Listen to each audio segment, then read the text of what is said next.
So this is the last portion on trapezoids. So we are going to move forward to the next example, and this one is about applying the conditions for trapezoids. So in the last video we talked about the conditions or the properties of trapezoids, so we just have to use those to apply to this example that's here on the screen. So it's asking me to find the value of x so that PQST is isosceles. So if that's the case, what's the condition for an isosceles trapezoid? So let's assume already that they gave us that these two sides PT and QS are parallel to each other. They would have to be, and if they are parallel to each other, that means those two sides are the bases, and if those are the bases of the trapezoid, then Q should be equal to S. So if that's the case, then I can just set the two expressions equal to each other. So that's what I'll do. So I have 2x squared plus 19 is equal to 4x squared minus 13. And this example is also in your book. It is on page 442. So the next step is that I'll just solve like regular algebra. So I am going to move the variable to the other side. So I'm going to say subtracting 2x, subtract 2x. These cancel out here.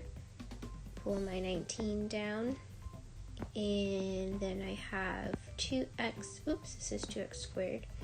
2x squared left over minus 13. Okay, then I can just move my 13 over. So I'm going to add 13 to both sides. And then I have 19 plus 13. And that should give us 32, but I'm going to double check just in case. Yep. And then it's equal to 2x squared. Then I just want the x squared by itself, so I can divide by 2 on both sides. These cancel out. 32 divided by 2 is 16. X squared. Okay, you probably already know the rest. I just want x, so I have to take the square root. These cancel out, take the square root, and then x is equal to 4, because the square root of 16 is 4. So that's not too bad. So we'll move on to the next one. Same type of problem, except the base angles are at the top instead of at the bottom. So with that being said, I'm going to give you a few seconds. If you want to pause the video, you can give that a try.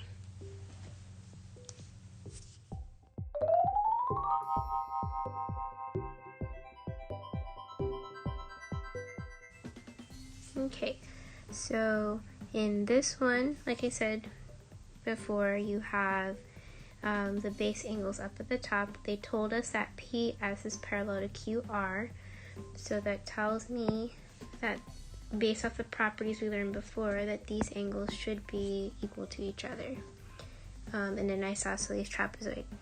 So we are going to find what A is in this problem. So I'm going to take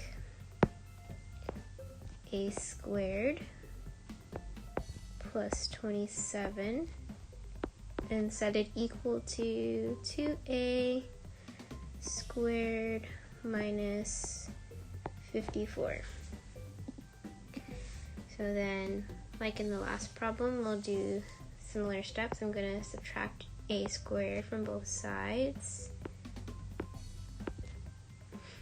I'm just using algebra. So then I pull down my 27 and I'm left with a squared minus 54.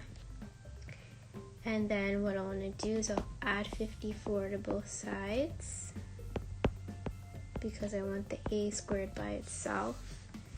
And when I add it, 27 plus 54 equals 81.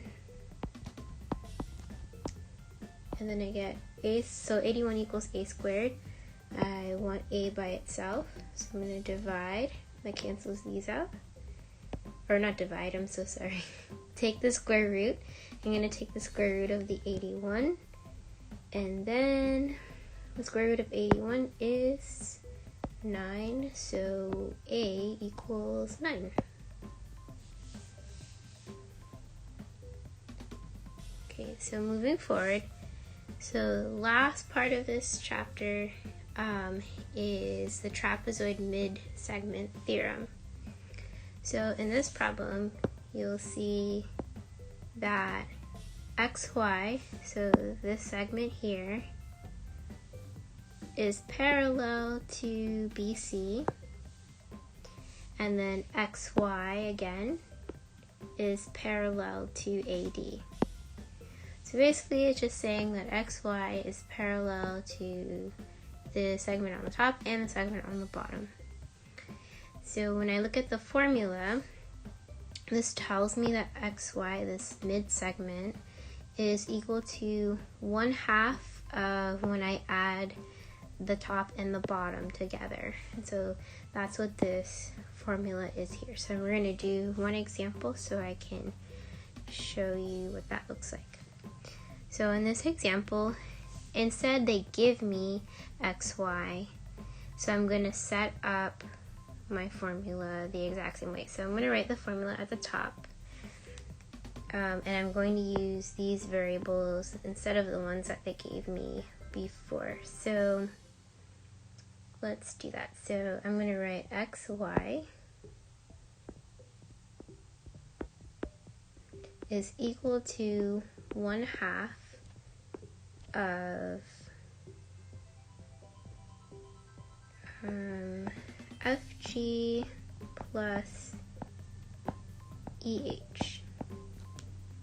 Okay, so then all I have to do is substitute my variables inside. So for xy, that segment they gave me 16.5, so that's what I'll use. I'll say 16.5 equals 1/2 multiplied by, and they gave me FG, so I can put 25 in. And they didn't give me EH, so I'm just going to say plus EH. Okay, so what can I reduce from there? So I'm going to go step by step. 16.5 equals, well, I can do 1/2 of 25, which is the same thing as saying 25 divided by 2.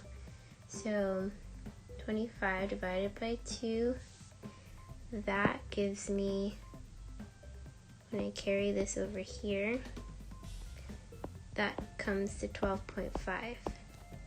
And then when I carry my 1/2 here, when I distribute it, I get 1/2 of EH. So easy enough. So I'll just use algebra and subtract 12.5 from both sides. So that should give me 4. Or sorry, that's bad. 16.5 minus 12.5 equals 4. Okay, and then, so these will be canceled out. I'm left with 1/2 of EH. And I just want the EH by itself because I'm looking for that. So then I just do the opposite of what's here. If it's 1/2, I just multiply by the reciprocal, which would be 2 when I flip it over. So these will cancel out. And when I multiply 2 times 4, I get 8. And that equals EH. And that's it. Now there is an alternative that could have been done instead of using that process. So let's give it a try and see if that works. Okay, so I've erased everything and I'm back to when I plugged in 16.5 for XY and 25 for FG. And I'm still looking for EH. So the alternative is, let's say because I don't like fractions, I have 1 over 2. And if I just want to get rid of it, I just multiply both sides by the reciprocal or by the denominator, because 2 divided by 2 is the same thing as 1. So I would just take this side and this side. Actually, I'm going to use a different color. So 2 here and multiply it by 2 here. And what that does is that's going to cancel this and this. So this whole fraction's canceled out and it's like a 1 is in front. So then I multiply 16.5 by 2 and that gives me 33. And then I'm left with 25 plus EH. Okay. So then all I have to do is subtract 25 on both sides. That gives me 8, and that's the same answer that we had before, and it's a lot shorter.